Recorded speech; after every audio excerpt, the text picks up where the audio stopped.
Thank you for joining Wars of the Rosies as we continue with part 5 of The Genius of Freemasonry and the 20th Century Crusade by J.D. Buck.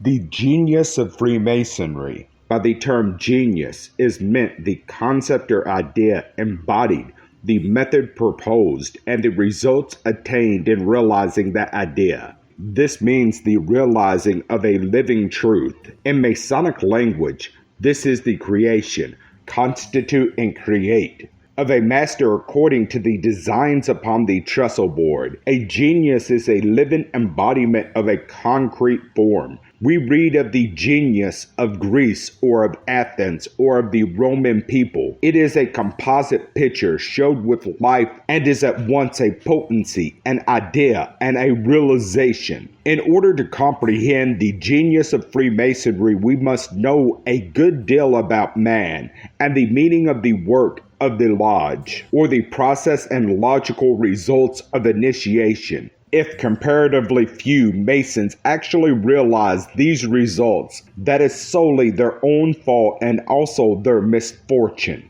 It cannot be charged to Masonry itself unless it can be shown to be defect at some point. This fact is, the more carefully and deeply we study the work of the Lodge and the genius of Masonry, the more we are impressed with its transcendent wisdom, its beneficent results, and the completeness of its genius as a living embodiment of truth. The appeal here is being made to Masons themselves, for only they are competent to judge of the designs on the trestle board and the execution of the work. That outsiders should be incredulous or deny any such genius possible to Freemasonry need not surprise us, for it is to be found nowhere else today. So far as the essentials of human life are concerned, the genius of Freemasonry is not about abreast of modern science and the whole philosophy of evolution, but it clearly apprehends principles and foreshadows results that elsewhere are scarcely dreamed of today. Furthermore, there is involved in and concealed behind this genius of Freemasonry a particular knowledge of the powers of the human soul, of its triumph over death, and of its existence beyond the Great Divide. I am very well aware that this statement will be received by not a few Masons with incredulity, perhaps with a shrug of the shoulders. To all such, I have only to say, pass it by. I am writing only for the open mind and the listening ear, and would not, if I could, compel anyone to listen until a mine is carefully explored and its mineral carefully assayed. No one can possibly know what it contains. When the ore is carefully assayed and found to be pure gold, the stockholders are not in the least disturbed when some careless individual calls the wealth discovered and brought to light fool's gold after all. True, the assayer must have had some previous knowledge of chemistry and mineralogy, else his report would be altogether unreliable and worthless. One must seek in order to find, and when found, be able to discriminate as to values. Now let us see. Man is a self-conscious, individualized intelligence. In relation to this concept, God is the universal intelligence. The most transcendent problem that the mind of man is capable of conceiving is that of the natural, orderly, and progressive higher evolution of the individual, or the possible and final perfection of man. God created man, but man must perfect himself. In this work of self-perfection, if man is earnest, sincere, and pristine in seeking the lines of least resistance and greatest progress, he will find both God and nature working with him, and he will avail himself continually of the assistance of law and light. The individual intelligence, man, is endowed potentially with independent choice, rational volition, and a growing or progressive sense of personal responsibility. These faculties, capacities, and powers so held and utilized by the individual read, self-control, and personal effort. The result at every step is a personal experience, the sole basis of real knowledge and the only method by which man knows anything. The foregoing are concepts of science concisely stated. Now listen to one of the most ancient concepts or formularies. First a mollusk, then a fish, then a bird, then a mammal, then a man, then a master, then a god. What is this, by any fair and intelligent construction, but the theorem of evolution? Masonry does not theorize as to the origin of man, neither as to how the happened to be, nor as to how he became man. It accepts the fact by being a man as the first postulate, and undertakes from this man to make a master. It insists at the onset of free choice or rational volition, of his own free will and accord. He must come or not at all. He must trust his guides and be without fear of danger. This does not mean that he must surrender his conscience, his right and duty of private judgment. He is assured that these are his inalienable rights, duties, and responsibilities. By his own judgment and discrimination, he has gained and now experiences confidence in the wisdom and sincerity of his guides. He thus manifests an open-mindedness without which no one, however wise, could teach him anything. He comes in under restraint, and with the badge of slavery upon him, he is set free on his own recognition, his own honor, and early learns how a free man becomes a Freemason through self-control or self-mastery. He goes on a journey of trial and probation. He learns at every step that proficiency already attained is one right that entitles him to the benefits of further progress. He is frequently examined at the various gates to ascertain his proficiency and to impress upon him the lessons taught. Every step has a meaning and an application to the personal experience through which he is passing. He is given his working tools and the explanation and application of their use and symbolism. Finally, he risks his life in defense of his integrity, passes through the grave and discovers the symbols of immortality, and is at last raised a master. If recognized and realized, nothing ever devised by man is more impressive than the points of fellowship with which he is greeted on his re-entrance to the outer world. It epitomizes all that has gone before and defines with the utmost clearness and precision the ethics that should guide his whole future life. The symbolical experience of crossing the great divide between the natural and the spiritual worlds bear the same relation to the actual crossing and return of a real master who does it at will, thus traveling to foreign countries as the wages or reward of a master, that the substitute bears to the real word.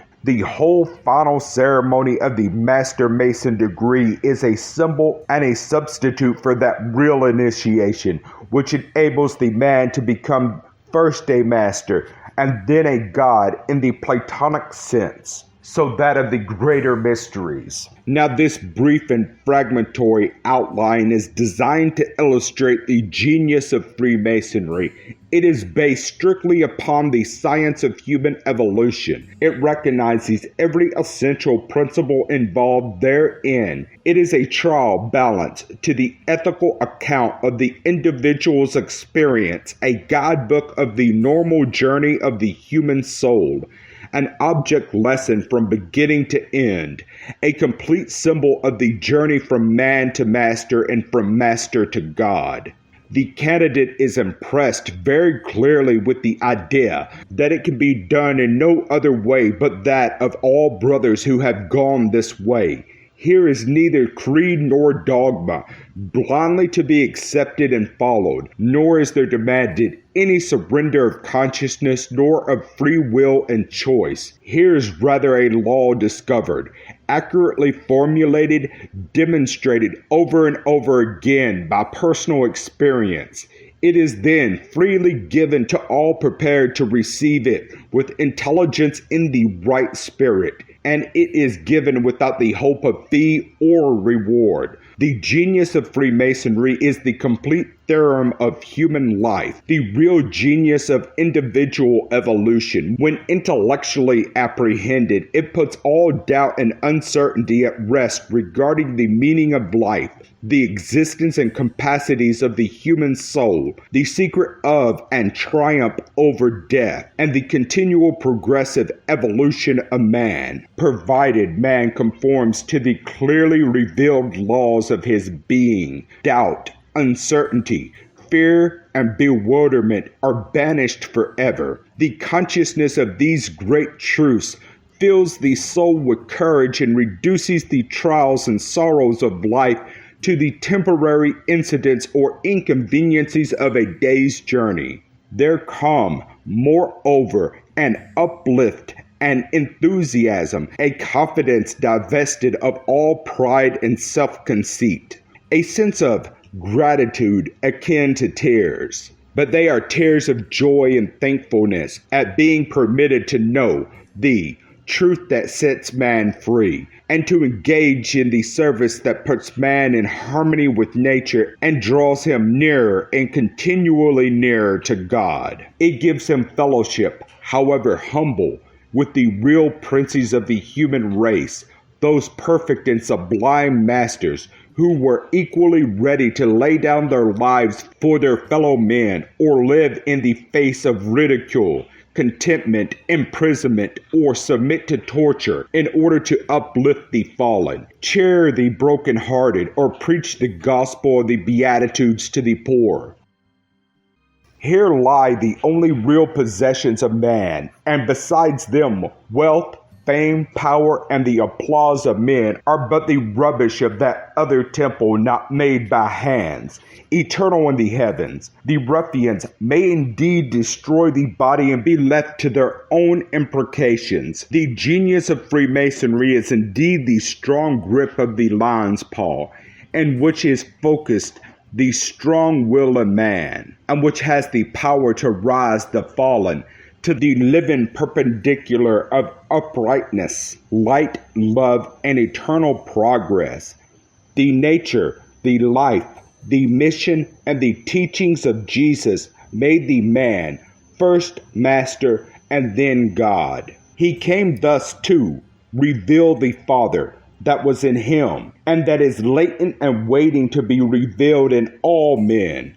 The genius, the landmarks, and the traditions of Freemasonry preserve and reveal the same great truths. We shall presently compare this concept, this idea, this genius, with that of clericalism, with the caricature it has made of the man and the master, Jesus. And we shall also compare the works they have done and are doing in his name with the works Jesus did and the spirit in which he did them. This comparison is made not only necessary but obligatory. This is for the reason that the political clericalism, while claiming to be the successor, the only accredited representative of Jesus on earth today, to act by his direct and specific authority and speak solely in his name, has sophisticated his whole teaching and converted his ministry of mercy into a political despotism with which to impoverish, oppress, and exploit the poor, whom Jesus sought to uplift, set free, and bless. The real genius of Jesus, the Christos, is set forth in the Sermon on the Mount. How any sane person can confound this sermon with the Vatican decrees, the anathemas against all who dissent from the dogmas of the Roman Pontiff, is difficult of apprehension. These Vatican decrees contain only platitudes to embellish the arrogant dogmas of the church and emphasize its curses. As a so-called religion or as a perversion of religion, we might be content to leave Romish to its fate. but with its political department, it claims of absolute civic power, its unswavering despotism, and the active, powerful, and ceaseless crusade it everywhere and at all times reveals it cannot be indifferently nor contemptuously passed by. When we add to this fact that popery is the largest, strongest, best organized, most aggressive, and unscrupulous, and at the same time, most secret organization on earth today, we are compelled to recognize and deal with it. We shall contrast its animus, its genius, with that of Freemasonry, which it so impotently and vicariously curses at every turn and at all times. We shall endeavor to make clear the reasons and the animus of this hatred of Masonry and Masons by popery. It indeed magnifies Masonry to be considered the greatest thorn in the side of this colossal world power, and there must be a reason for it. It is herein proposed to place the genius of Freemasonry and the genius of popery side by side and to give various views of each and invite comparison. Masonry cannot compare in magnitude, material resources, nor the number of adherents with Roman ecclesiasticism.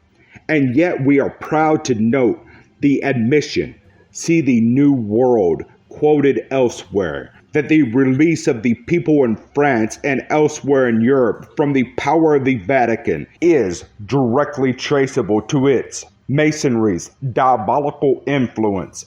We must say, well done, good and faithful servants of liberty and light. But it must not be forgotten that these are Catholic countries where the great majority of the people were by birth, education, and obedience under the control of the Vatican. Masons were numerically a minority. In other words, the principles of Freemasonry were pitted against the powers of the Vatican. The people adopted the principles of Masonry and won. What France was when the struggle began and what she is fast becoming today should stand as an object lesson to the world. The same issues, the same struggle, and the same results have occurred in Mexico. As pointed out by the editor of the New World, these are world issues between world powers. And even beyond the love and reverence every true Mason entertains for his order, are shaping the history of civilization. Moreover, these signs of the times should encourage and inspire every true Mason to stand by his order and do his duty. Popery is rapidly rising in this country as its power wanes in the old world. It is here that the Great Crusade is planned and now well underway.